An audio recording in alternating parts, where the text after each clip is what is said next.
All right, so why are we all here in this room today? We're here because of Bitcoin.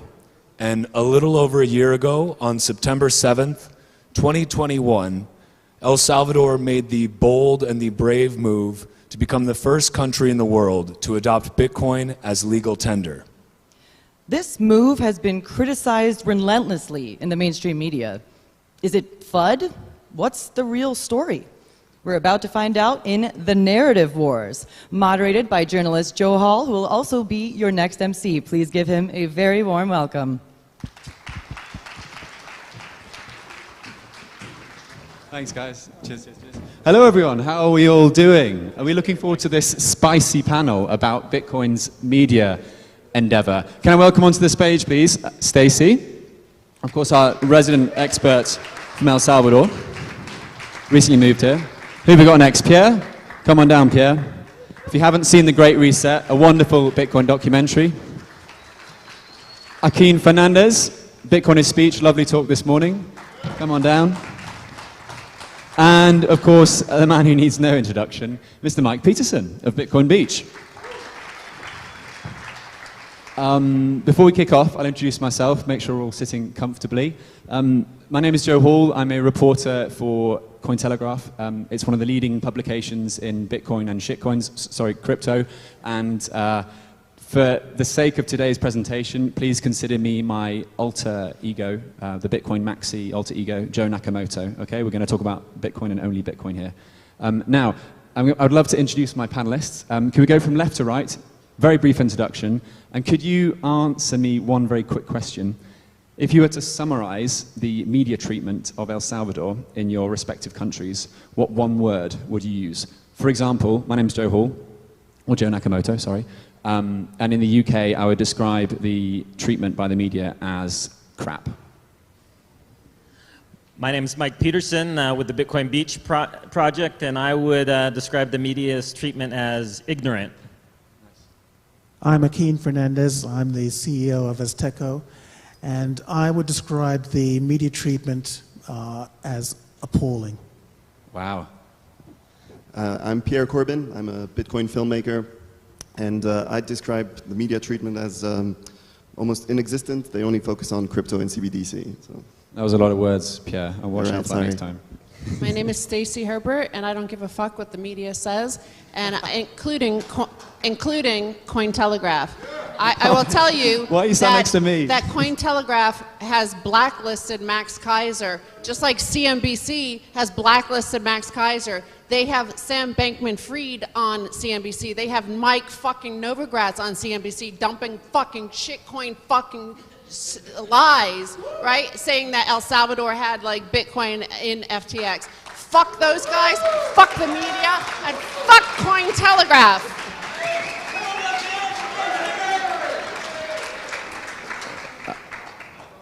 I'm a little bit lost for words there. I am right here, Stacy. Anyway, I won't respond to that just yet. I was going to start local with this panel and then build out to international. So I want to start off with, of course, Mike and Stacy, who live in El Salvador. Mike, you've lived here for, what, 12, 13 years now? Is that fair to say? How has the media treated El Salvador's Bitcoin endeavor thus far?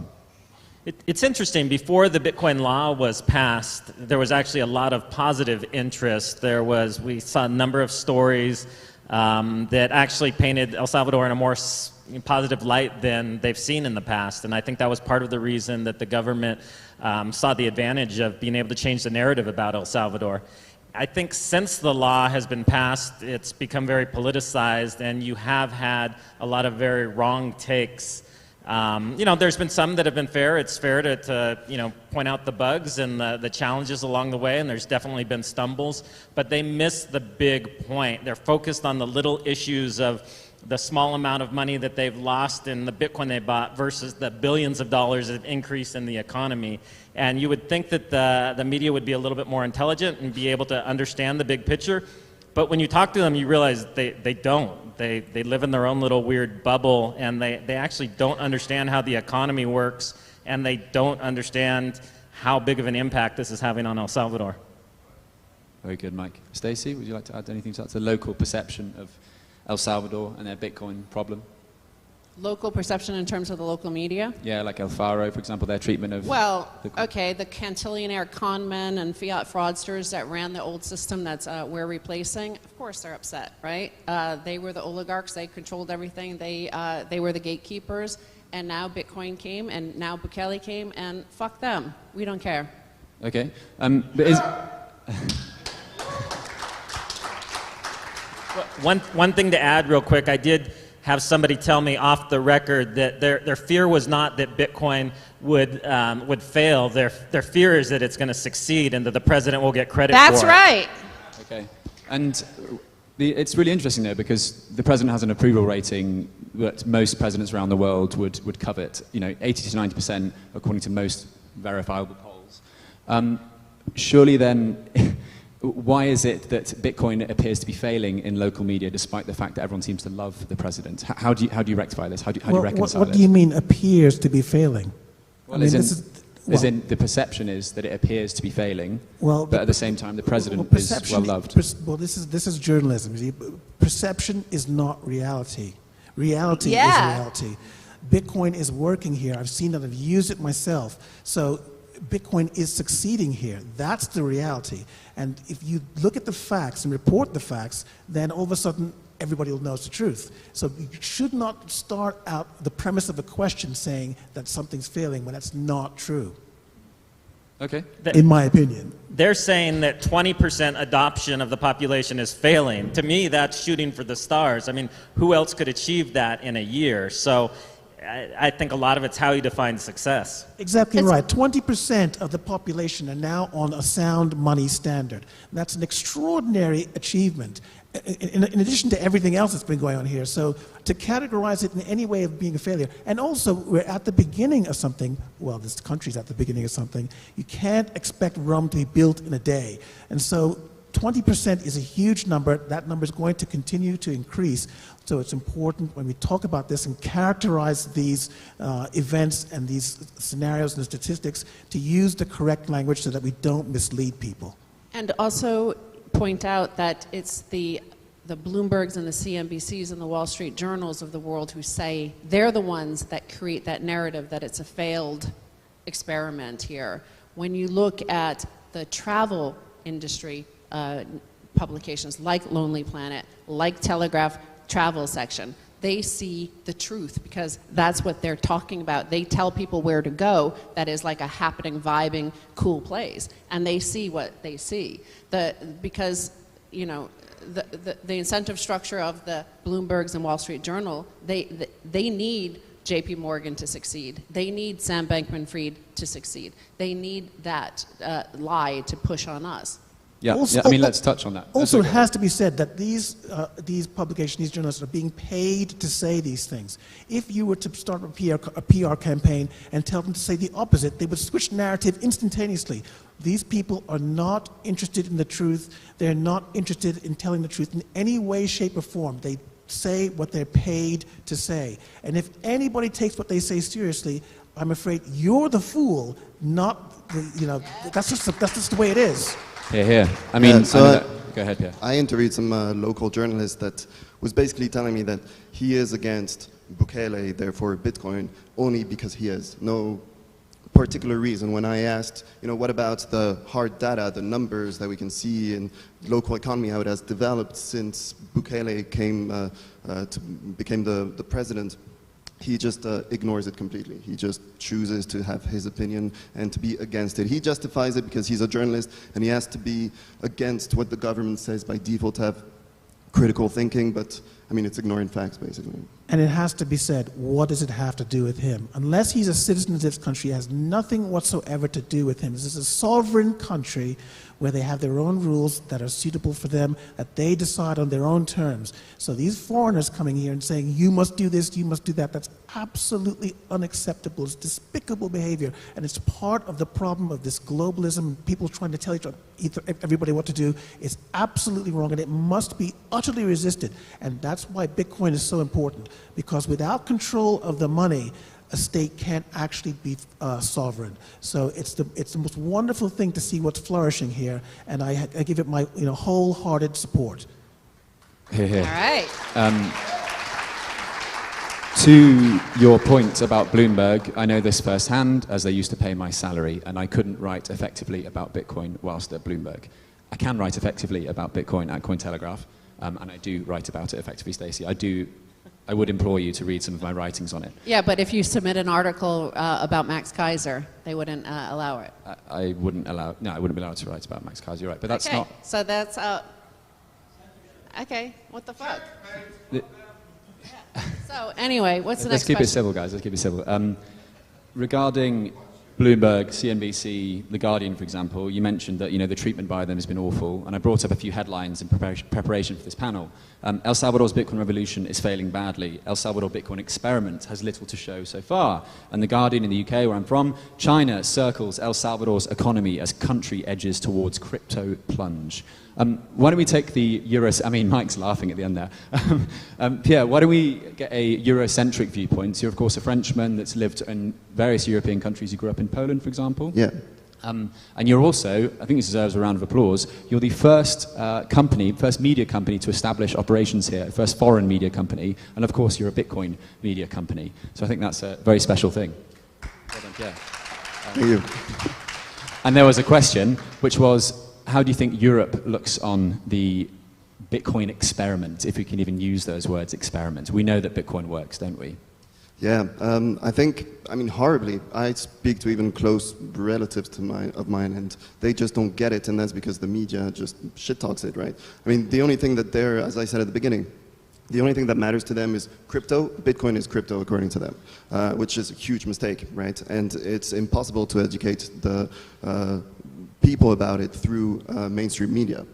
And also, I mean, especially in Europe, they're pushing CBDCs like crazy, and their entire, horrible agenda for the future of our world. So I think, Europe is definitely not a place of reference, and this is part of the reason why I choose to incorporate here in El Salvador, to have, 1 foot here, be able to be part of this movement, and from here be able to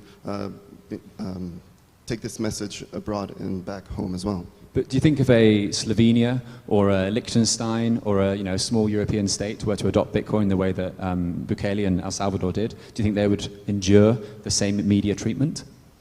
Yeah, likely. I don't even know if it would be possible at the current stage, I think. Okay, so Bitcoin is the problem, I think not you El should Salvador. look at St. Kitts, which adopted a shitcoin called Bitcoin Cash. Do they care? No, because they know they want El Salvador to have a shitcoin instead. They don't care about that. Read the headlines, the opposite of the ones you just said about Sam Bankman-Fried. What did they say about him? What did they say about Mike Novogratz? What did they say about Barry Silbert? What do they say about these sort of people? What do they say about that? They don't have negative headlines for those, do they? So that tells you all you need to know. Fortunately, Bitcoiners don't trust, they verify. They don't trust the mainstream media. They come and verify for themselves. Let them have those headlines because it keeps the shitcoiners away, because shitcoiners like proof of stake. They want to show up where they think they're going to be able to plunder the nation. Well, they can't plunder this nation because fuck them. I quite like that angle. The media headlines keep the shitcoiners away. That's nice. And also when you say what do the Europeans think, what you're talking about is what do the European journalists think who are being paid to say something. Nobody really knows what they actually think. And in fact, I don't know if you've seen Jan Held's interview with journalists to say, I don't have an opinion. Of course, they all have an opinion. They're all liars. So you can't say that Europeans think something or a European nation thinks something because a journalist says something. They're liars. They're not saying, they don't represent anybody but themselves or their editors.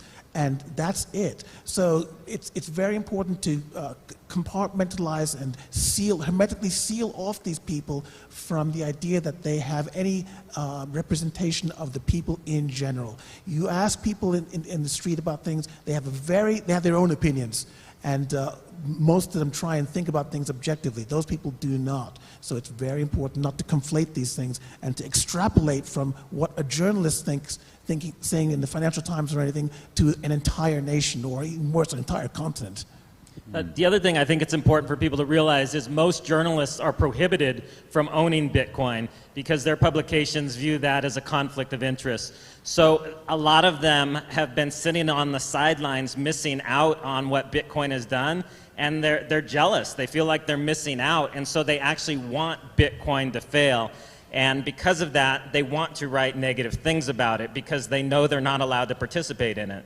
And that's the most absolutely absurd situation that they cannot buy Bitcoin. It's like saying a journalist shouldn't be able to use a cell phone because it might corrupt their reporting on cell phones, or they can't use pound sterling to buy something because they're financial reporters, and having sterling in their bank accounts might distort their thinking. It's absolutely absurd on its face. And they use these rules to keep journalists away from Bitcoin so that they don't touch it and taste how wonderful it is and how efficient it is, how fast and how transformative it's going to be. That's the real reason why they stop them from using these things, in my opinion. I mean, it sounds like a conspiracy theory. It might be true, it might not be true, but the premise that they can be stopped from using something as a journalist is absurd. And it's not just journalists, you know. I recently interviewed an MP in the UK who's formed the all-party crypto group that's supposed to sort out the regulation there. And I asked her if she's ever used Bitcoin, and she said no. And I said, can I send you some today? And she was like, no, I don't have my phone, whatever reason, to basically say no.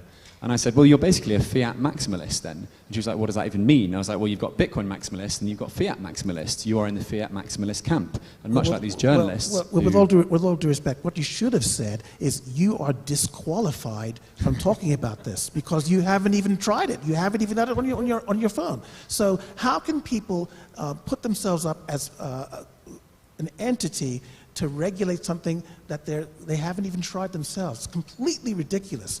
And so, and also that's on top of the ridiculous idea of regulating Bitcoin as an idea in itself. So that is a very sad story. Yeah, I agree. I probably wouldn't be able to push it as far as disqualifying a UK member of Parliament.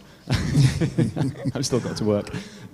Now, have you ever read a fair report of El Salvador's adoption of Bitcoin here? Have you ever put the newspaper or put the article down and thought, you know what, that was pretty accurate, that was a decent report? I watched the Max and Stacy report, and that's where I go for my news about El Salvador. Are we putting a like and subscribe button on the bottom of this feed today? What about the other guys? Have you ever read a fair report? Not in the mainstream media. And the mainstream media has just been edge-to-edge lies, as usual. Okay, so where can people go to read a fair coverage of what's going on in El Salvador? Maybe they should just come here. Just come, yes. Don't trust verify. Don't trust anybody. Trust nobody. Come for yourself. I totally understand that. Unfortunately, some people aren't in the position to be able to come out to El Salvador, and the media still plays a very important role with whatever it may be, the topic, whether it's Bitcoin or healthcare or education. Well, they've got to wake up. They've got to wake up and grow up and stop being babies. Especially if they live in a place like Florida. It's only 2 hours away. Get on the plane, come here. It's not so hard. Mm-hmm. Okay. Some people have fun staying poor. You know, they like shitcoining. They like to go to Vegas and lose all their money. They like to, they prefer to... look, the New York Times just wrote a huge fluff piece about Sam Bankman-Fried. Despite everything you can read that Sam Bankman-Fried himself is revealing, and still they find a way to say something nice about the guy. And it was just an accident. Well, you know, that's the media you're trusting about El Salvador. And if you can't see it for yourself, then have fun staying poor. You're never going to make it. But I think also most people just don't care enough about Bitcoin for that, in the sense that they're more comfortable staying in their comfort zone, and the idea that they know what Bitcoin is, what scam Bitcoin is, and not need to worry about the fact that they're missing out on something. So it's just a comfortable position to stay in, I think. Okay. I do think that if you read beyond the headlines, that the articles themselves are not that negative. It's all your perception. Like if you think 20% adoption is a negative thing, well then you don't live in the real world. I mean, that is much quicker than credit cards were adopted in countries. I mean, it's really unbelievable. So I think you got to ignore the headlines and dig into the details of what is there. And I think even though they brought up some of the negative aspects in like the 60 Minutes piece that was done, overall, I think was very positive and showed people the beautiful beaches and areas of El Salvador. It exposed your grandparents to Bitcoin and the value it plays for the unbanked. And so I don't think we should focus so much on the headlines. We just need to keep telling people, hey, dig deeper and actually look at what these reports that you're saying are negative are actually saying, because many of them are actually positive if you look at the details. Or hire a PR company to tell the public what you want them to be told. This is a very important point. We are Bitcoiners. We believe in freedom of speech. To what extent is it right to control or to try to assert a narrative to the mainstream media? Well, this is the question of, is it right to defend yourself against being destroyed or not? Is it your right to defend yourself against being lied about or not? Nobody, I don't want to be very careful, but you have an absolute right to defend yourself, to use PR companies, and of course all of the enemies of Bitcoin don't ask themselves these philosophical questions. They just go for the jugular every single time without hesitation. And so unless you're willing to go for the jugular, unless you're willing to be ruthless like these people, you're going to be crushed. And I, for one, don't want to be crushed. Thank you very much.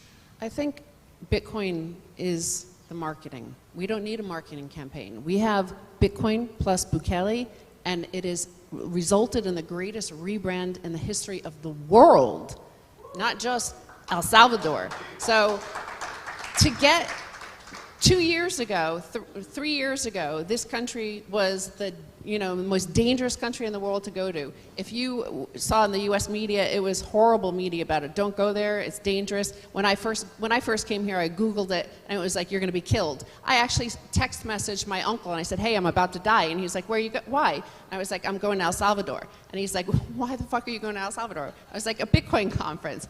And we found out it was a lot different here. But the rebrand is the greatest rebrand in history. And even President Bukele agrees with me. He tweeted it. So I'm telling you that Bitcoin is the marketing tool. Bitcoin, we don't need, we don't need to copy shitcoiners. They can have all the marketing they want and try to get people to go to St. Kitts. Let them go to St. Kitts. All the marketing campaign to go to Puerto Rico. Let them go to Puerto Rico and hang out with Brock Pierce.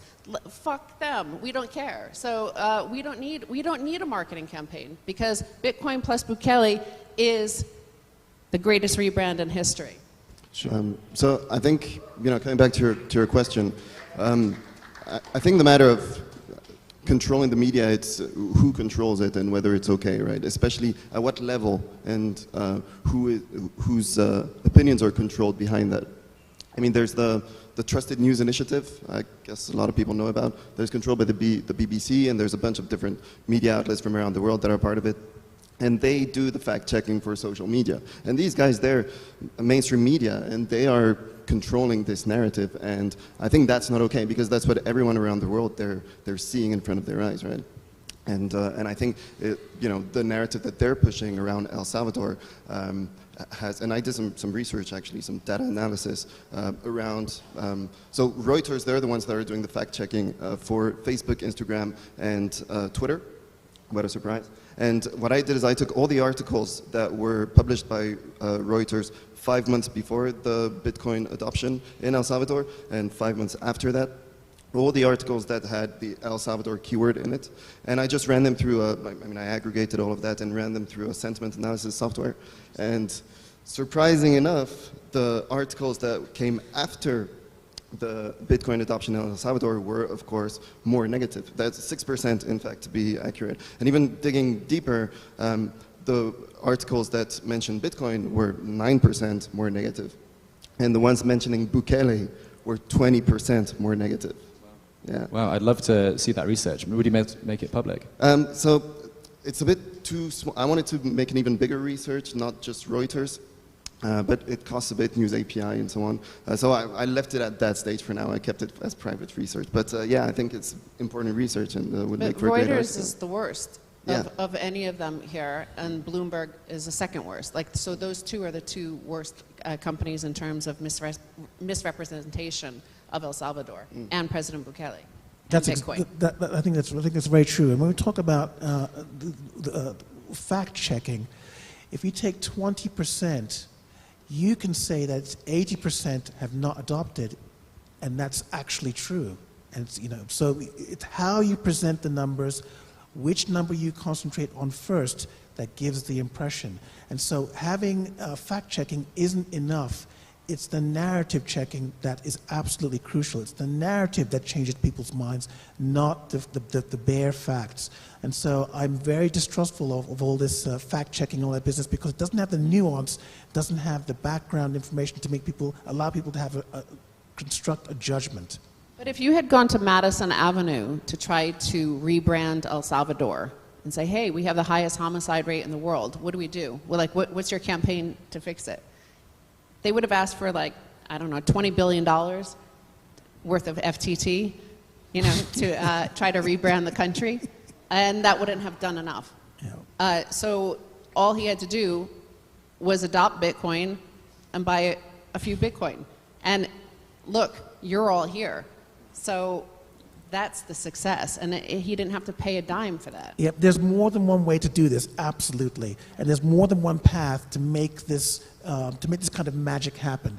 But I think it's incumbent on the people who want to change things to look at every possible option.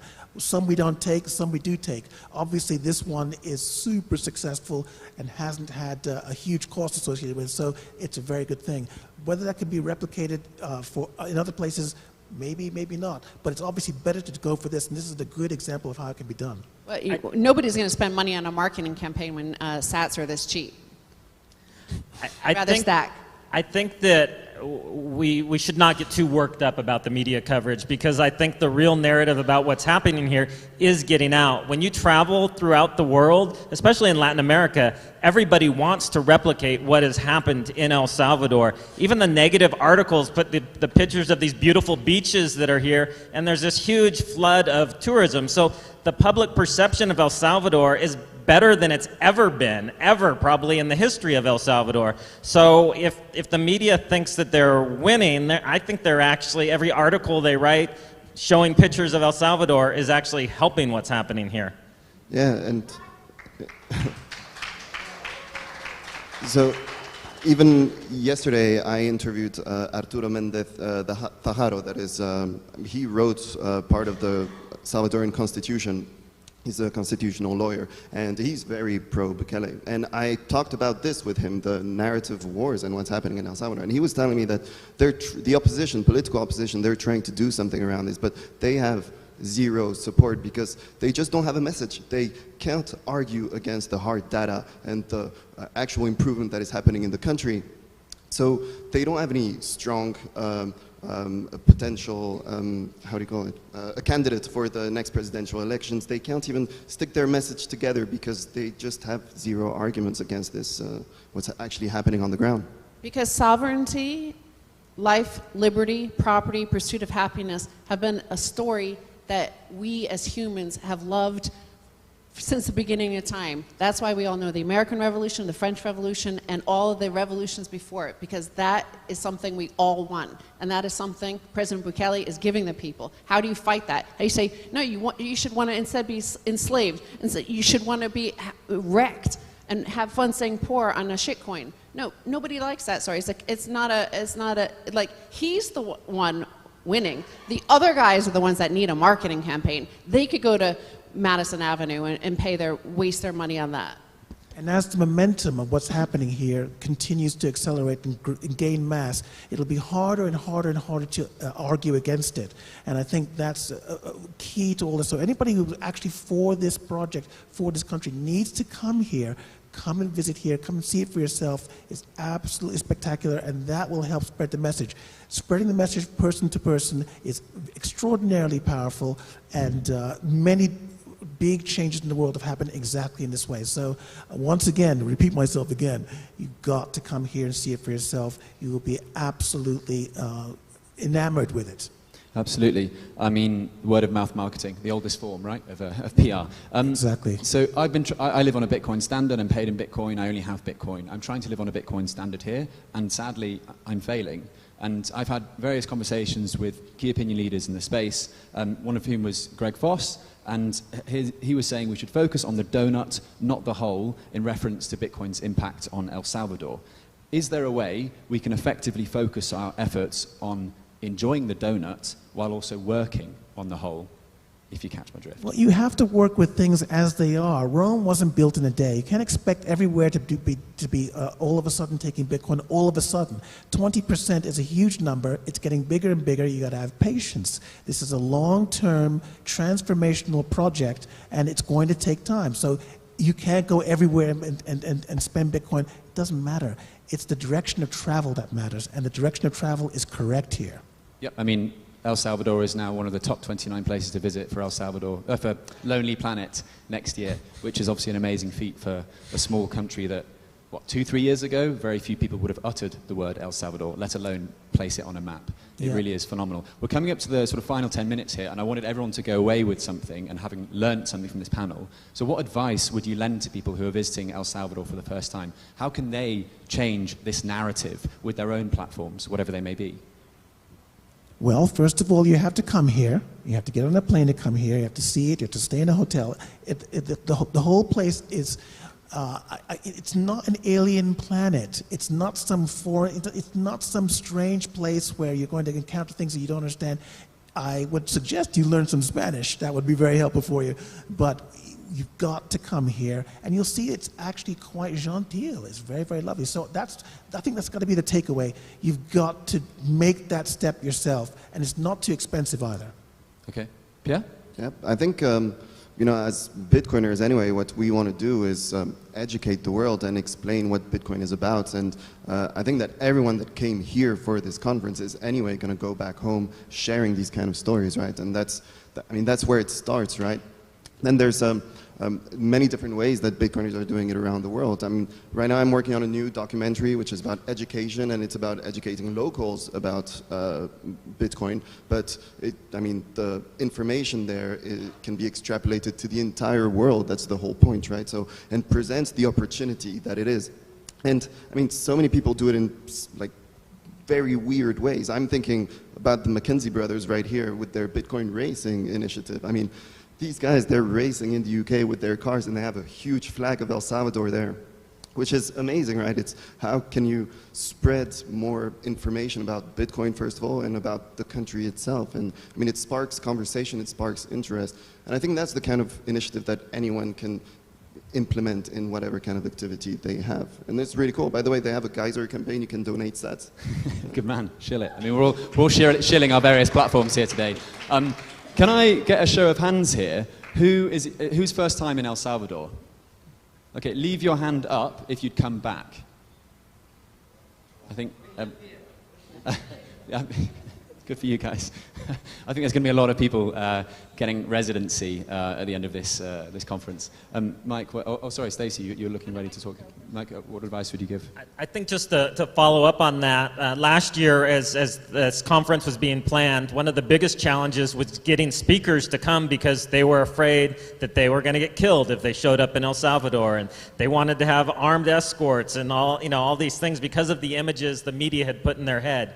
And when they got here, they're like, wait, this is not the place we thought that we were going to.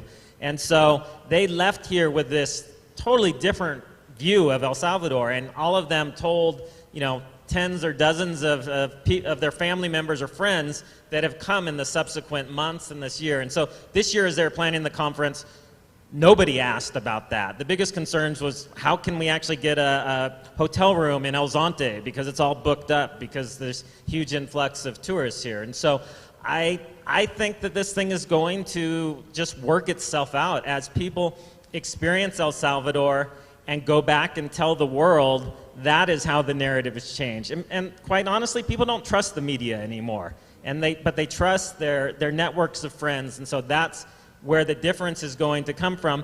And I have yet to meet a single person who wasn't wowed and didn't leave El Salvador with a much better image of it than when they came. And I haven't met a single person that didn't say that they wanted to come back.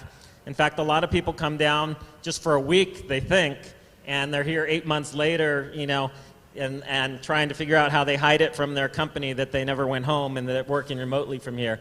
And so I think we're just going to see more and more of that as this grows, of El Salvador becomes the place that people want to hold a passport in. It is the place that they want to escape to and have the El Salvadoran dream. Very good, Mike.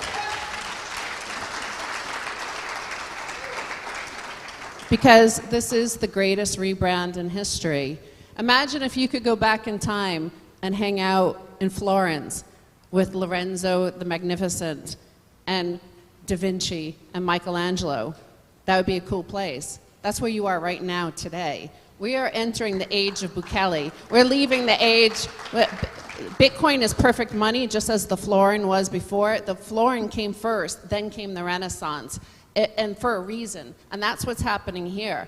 That's why I'm here, because I'm here for the age of Bukele and the age of El Salvador and the greatest rebrand in history. So you don't need to participate. You can stay in some junky city instead. I'm here for the Renaissance 2.0. But Stacy, what advice would you give to people coming here for the first time when they return home to their families or they return home to their respective countries? What advice would you give? Don't bring your shitcoining family or friends here, because I'm the gatekeeper and I'll keep them out. I'm gonna set up my own checkpoint at the airport and check their wallets to make sure they have no Shiba or whatever, I don't know, any FTT or anything like that. But, just tell them what you saw. Or don't even return home. And they'll be like, hey, why did they stay in El Salvador? I'm going to go find my family and find out. One of the things that really made me rethink everything was the story of Chimbetta. When I was just an American who had just read, I only had the propaganda press in terms of what I knew about El Salvador. And I arrived here. And when I was talking to Chimbetta, we drove around for a few hours, and he told me his life story of the loss, like losing his friends, his family, because they always left here for America. And just think of that psychology, right? Of your place sucks, your home sucks, you want to leave this place, you want to go somewhere else, everywhere else is better. That's the psychology on the whole society is horrible. Now, as he explained, his friends and family in America are calling him, hey, what's going on there? I want to come back. I'm Salvadoran. I want to be back there. And that shifts the psychology as well. You start to feel good about yourself and, hey, maybe we are amazing. Maybe we can do things. Why not? Let's have Renaissance 2.0. Let's have Stacy Herbert here. So that sort of thing is an amazing feeling that he projected on me, that I could feel it. And I wanted to be here. And that's why I'm here, because of stories like that. His story drove me here. So. No, I love that. And I mean, I learned a new phrase today, which is the opposite of a brain drain, a brain gain. There's a lot of Salvadorans who are in professional positions around the world who may have left in the 80s and 90s who are now boomeranging back to their country of origin due to this narrative shift, effectively. If I know we're coming to the end of the panel, I asked you all to sum up what you thought of El Salvador's treatment in the press in one word. What would you like it to be in, say, 5 or 10 years' time? Maybe I just miss you, Stacy, because I feel like you're going to say I don't give a fuck anyway. Mike, how would you like El Salvador? Maybe let's not make it a word. Let's make it, use your words. I think it's going to be like what we've seen with COVID. Everybody's going to forget that they were for the lockdown or that they were against Bitcoin. They're going to all say, oh, we always thought it was going to work. We always knew that this was the way to go. Mark those words. Mark those words. Oh, I can do it in one word: truthful. If they just tell the truth and stop lying, that will satisfy me. Very good. I hope that El Salvador will be seen as the next Singapore in terms of economic development. I think the opportunity is really here, and I really want to see it. I want to be part of it. You could also go get the latest Bitcoin magazine. On the cover is the founding father of this new fucking renaissance, and that's President Bukele. Read his article and what he says about stop drinking the elite's Kool-Aid. This is what you're talking about here. Read their Kool-Aid if you want, drink their Kool-Aid, but you know what? One day you're going to have to put it down and face the truth. The truth is what's happening here, and that's the greatest rebrand in history and Renaissance 2.0. And read his own words. Yep. Go to his Twitter account, read it, because he, hopefully he'll retweet me today so you could see me on there. Joe, one thing I just want to bring up that I think is really brought it home to me is seeing how the rest of the world, especially in Latin America, view El Salvador and Salvadorans. In the past, they were really looked down on, especially by the bigger countries like Mexico. And now I talk to my Mexican friends, and they're like, man, we wish we had a president like that. We see what's going on in El Salvador. We want to go to El Salvador. That's so cool that you live there. Where before they would have been like, no, why would you want to be there? So the fact that in this whole region, El Salvador is rising to the top, it really doesn't matter what the media has to say about it. That's what the people in this region are feeling. Yeah, you're bang on.